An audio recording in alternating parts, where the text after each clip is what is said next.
Troy Provost Heron. Give me a nod or a thumbs up if you can hear us all right. Sounds good. All right, we'll start with Grant Ramey. Rick, what do you take away from Jaden Springer's performance tonight and just how much, I guess, ground he's covered over the last week and a half or so? He was terrific. I thought he really played within himself. I thought he had a great feel for what he was looking for. Taking care of the ball was huge. His assist was terrific. And Jaden really understands where he wants to get the ball for himself. And he obviously is a very good finisher, mid-range, close to the basket. He's great at that, but he's worked really hard on his three-point shot. I just thought he showed great balance. And again, defensively, he continues to get better overall there. We know we can guard the ball, but I just thought he was terrific all the way around tonight. Mike Wilson, then Troy. Yeah, Rick, it seemed like Eve maybe settled into what you want more offensively from him tonight. Was that the case after maybe not really having that down the first three games? Yeah, Mike, again, with Eve, I want to see Eve get to the foul line. And again, we know he has his little soft, quick ups. But again, I want to see him attack the rim more. And we want to get him to the foul line. He works too hard not to do that. Not concerned at all about him shooting the ball, because once he does what he practices and he stays in rhythm with what we do, he's fine there. But I like, again, I don't know if has he shot a free. I don't think he shot a free throw this year. And we want to see him do that. Rick, do you think a night like tonight where you have six guys in double figures with this kind of depth is something that you can see happening often this year? Well, we like it. We want to have depth. We want to, in the past, we've had to, play through one or two guys, and, we've got different things that we can do because we do have depth. We know that we've got really good defensive depth. I still think consistent defensive depth. Now we've got to, again, if we can get better, don't get me wrong, we still got a ways to go in a lot of different areas there. We've got to continue to develop consistent offensive depth. And if we can do what we did tonight, yeah, it's something that we saw ourselves do. We just got to do it. I thought our three-point shooting was terrific. The kind of threes that we want, the inside out rhythm threes and moving the ball, getting good looks at it. And that's what we want. Ryan Shumpert and Nicholas Hill. You had a chance to run that lineup with Josiah at the 4 more tonight. What did you see from him in that spot, and I guess the team as a whole when you went with those lineups? Well, Josiah knows our system probably as well as anybody from all different spots. I do think that he's got, he's really starting to develop a very high basketball IQ where you can pretty much tell him something for the most part, and he can pick it up right away. And we did that. We were able to get a bigger lineup out there, that a little bit of a jumbo lineup with Eve at the 3 and Bulky and EJ out there with, I can't remember. We had the 2 freshman guards. I know we had one of them. I think we had them both, or maybe Josiah. I can't remember exactly, but we just wanted to get that front line out there. And we were able to do a little bit of that and see what we have to do or can do. And but with Josiah, again, he allows us to do a lot of different things. Coach, how do you evaluate Santiago Vasquez's performance tonight, considering he didn't score a single point today? I didn't hear that. How would you evaluate Santiago, even though he didn't score?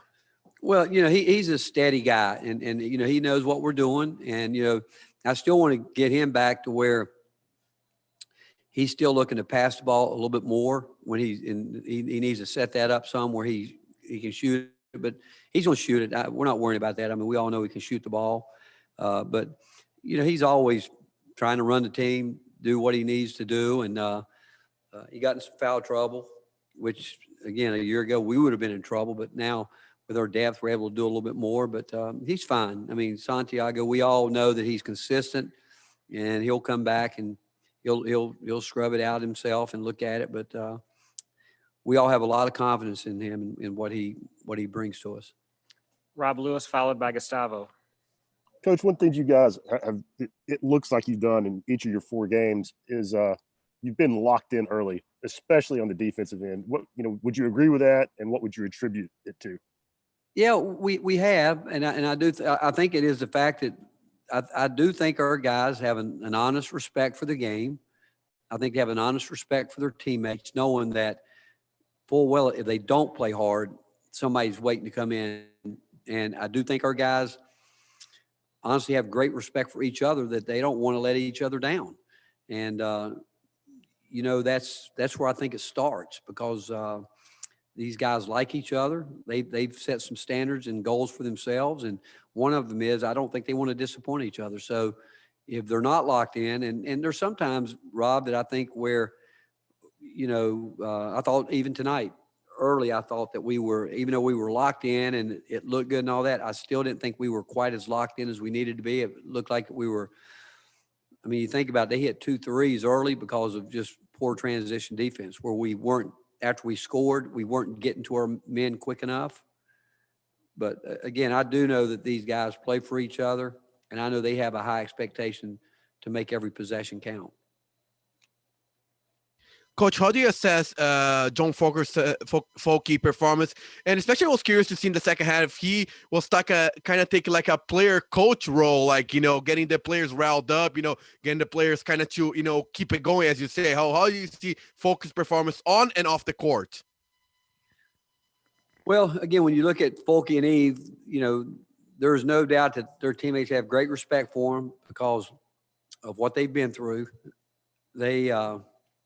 Folky knows what he knows what we need to do. He knows it. He knows, and he can.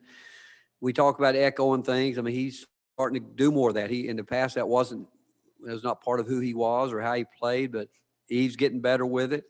And we can definitely get better with communication. Defensively, we're ahead there than we are more so on the offensive end. We do have to get better with it. But Folky tonight, he's, I said going in, I think he was shooting under 50%. For us, he's been, tonight he did shoot 60%, and that's where we expect to see him. I still like to see him rebound more. I like to see him defend guard play when he gets switched off there. And so I can talk about each guy that there's a lot of great things they do, but there's still a lot we can do to get better. Coach's last question will come from David Pascal. Rick, when you're talking about guys like Jaden and Keon, how much of an adjustment is it for them just coming off the bench after high school, not being used to that? And how impressed have you been with their ability to adjust to that? Well, I think they're both winners. I think they both have a great competitive spirit about them. And I've said it before, I think if we had a full summer with them, I think things could be different. But every time we've had to shut it down, they've gone backwards more so than the older guys, which is expected. That's no fault of theirs. It's just there's guys that have been here. There's guys that have been here longer, but for the short amount of time that they've been here, and again, will we change the lineup at some point in time? We could, but the key is not who starts. I think they want to finish. That's the real key. But I think it's a real compliment to both of them that they don't have a sense of entitlement. They don't think because they're highly thought of nationally or that they're about winning. And if we change the lineup, they're going to make us do it by what they do in practice. It won't be in a game.